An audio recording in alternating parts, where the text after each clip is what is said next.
열왕기상 11장 26절에서 43절까지 말씀을 살펴보도록 하겠습니다.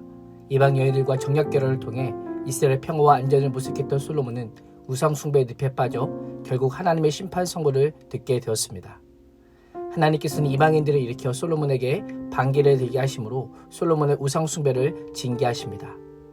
하닥과 르손이 이방인 대적자라면 오늘 본문에는 이스라엘 내부의 대적자로 여로보암이 등장합니다.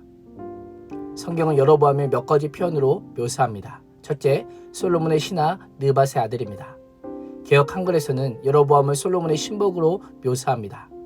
열왕기 기자가 여로보암을 신하로 소개하는 것은 이스라엘 솔로몬에게서 빼앗아 그의 신하에게 줄 것이라고 하신 하나님의 말씀이 여로보암을 통해서 성취되고 있음을 보여주기 위함입니다. 둘째, 여로보암은 손을 들어 솔로몬을 대적하였습니다. 그는 솔로몬의 신하임에도 불구하고 교만해져서 왕에게 복종하기를 거부하고 자신의 건설을 주장하며 반역을 저질렀던 것입니다. 셋째, 여로보암은 에브라임 지파입니다. 정통적으로 에브라임 지파는 다윗의 가문이 속한 유다 지파와 경쟁 관계에 있었음을 우리는 기억해야 합니다. 27절에서 30절은 여로보암이 반역을 든 계기를 알려줍니다. 28절을 보면 여로보암은 솔로몬이 밀로성을 건축하고 다윗성을 보수할 때 공사 감독자로 발탁한 만큼 솔로몬에게 신임을 받았습니다. 하나님께서 자신에게 주어진 임무에 성실하게 최선을 다한 여로보암의 손을 들어 솔로몬을 대적하게 하십니다. 여로보암은 감독자가 된 즈음에 예루살렘을 떠나 길을 가던 중에 실로 사람 선지자 아이야를 만납니다. 아이야는 새 옷을 입고 있었고 들판에는 이 두 사람뿐이었습니다. 아이야는 이스라엘 하나님 여호와의 말씀이라고 하면서 자신의 하는 말이 하나님으로부터 나온 것임을 확신시키며 르호보암에게 이야기합니다. 자기가 입고 있던 새 옷을 붙잡아 12조각으로 찢으며 하나님의 강력한 심판 의지를 의도적으로 드러냅니다.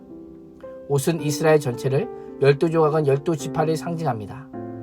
아이야는 여로보암에게 10조각은 가질 것을 명령하며 하나님께서 이스라엘을 솔로몬의 손에서 찢어 10지파를 여로보암에게 줄 것을 선언합니다. 여기서 10지파는 이스라엘 북부지파를 의미합니다. 나머지 2지파는 숫자상 2지파로 유다와 베냐민 지파를 의미합니다. 하나님께서 이스라엘을 둘로 나누어 여로보암에게 10지파를 주시는 이유가 무엇일까요? 우상숭배 때문입니다. 11장 5절에서 7절에도 우상숭배를 지적하고 있는 말씀이 기록되어 있습니다. 그러나 두 본문에는 작지만 매우 중요한 차이가 있습니다. 11장 5절에서 7절은 주어가 솔로몬입니다. 그러나 오늘 본문은 그 주어가 그들입니다. 어떤 의미입니까? 우상 숭배의 죄가 이스라엘 왕인 솔로몬부터 시작해서 일반 백성들에게까지 확산된 것입니다. 하나님께서 심판을 하시는 이유는 모든 이스라엘 백성이 하나님을 완전히 거부할 뿐 아니라 하나님을 버리고 우상에게 온 마음을 쏟았기 때문입니다. 솔로몬이 전심으로 하나님을 사랑했을 때는 하나님께서 주신 지혜로 이스라엘을 다스렸지만 우상을 숭배하자 우선순위가 바뀌고 말았습니다.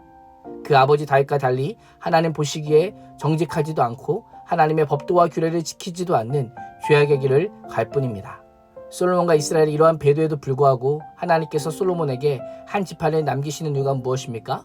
36절은 다윗과 맺은 언약을 지키시기 위함이요 자기 이름을 두려고 선택한 예루살렘을 긍휼히 여기셨기 때문이다라고 말씀합니다. 솔로몬과 이스라엘의 우상 숭배도 불구하고 이스라엘을 이방의 손에 넘겨주시지 않고 성전에 여호와의 이름을 두시는 것만으로도 엄청난 은혜요 하나님의 자비요 긍휼임을 우리는 볼 수 있어야 합니다. 성경을 보면 수많은 사람들의 불순종과 우상숭배로 인해 실패와 심판 가운데서도 변하지 않는 것은 하나님의 약속입니다. 죄악된 인간을 향한 하나님의 은혜와 긍휼하심은 변하지 않는다는 사실입니다. 하나님의 구원의 약속은 어떤 상황과 조건에서도 계속해서 진행되고 있음을 우리는 기억해야 합니다. 하나님은 오늘도 역사를 주관하시며 하나님의 말씀을 신실하게 이루어가고 계십니다. 인간의 불순종과 죄악에도 불구하고 하나님의 말씀의 전진은 결코 멈추지 않습니다. 36절은 다윗 왕조에 대한 하나님의 사랑이 얼마나 큰지를 알려줍니다. 하나님께서는 내 종 다윗이 항상 내 앞에 등불을 가지고 있게 하리라라고 선언하십니다. 하나님께서 솔로몬의 죄악에 대해서는 징계를 내리시지만 유다 지파 다윗 왕조의 명령은 유지시켜 주시겠다라고 약속하고 계십니다. 37절 이하에서 아이야는 여로보암을 향한 약속과 경고의 메시지를 선포합니다. 하나님께서는 여로보암에게 왕으로 내가 원하는 대로 다스리라라고 말씀합니다. 그러나 여로보암도 솔로몬과 같이 다윗의 길을 따라 하나님의 율례를 지키고 하나님의 눈에 정직하게 행해야 했습니다. 순종하면 여로보암에게도 하나님께서 함께 하실 것이고 다윗에게 약속한 견고와 왕조의 복을 주실 것이다라고 약속하십니다. 이스라엘의 분열과 솔로몬에 대한 심판은 하나님의 말씀대로 이루어지는 것을 보게 됩니다. 이런 하나님의 심판의 말씀 앞에 솔로몬이 보여야 할 반응은 무엇일까요? 하나님께 돌아오는 것입니다. 솔로몬은 하나님께 회개하고 용서를 구해야 합니다. 그러나 솔로몬은 자신의 죄악을 회개하기는커녕 여로보암을 죽이기 위해 온 지역을 수색하며 찾아 나섭니다. 솔로몬의 이러한 행동은 온 나라를 여전히 솔로몬으로 주관하게 하시겠다라고 하신 하나님의 뜻을 거스르는 죄악이요 자신의 왕권을 지키기 위한 인간적인 욕심과 탐욕이었음을 우리는 보게 됩니다.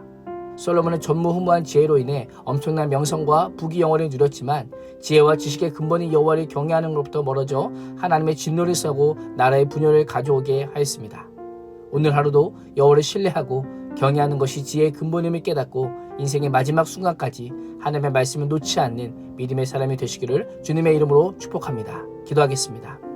하나님, 인간의 부와 명예와 명성도 헛되고 오직 하나님의 말씀만 영원함을 알게 하심에 감사합니다.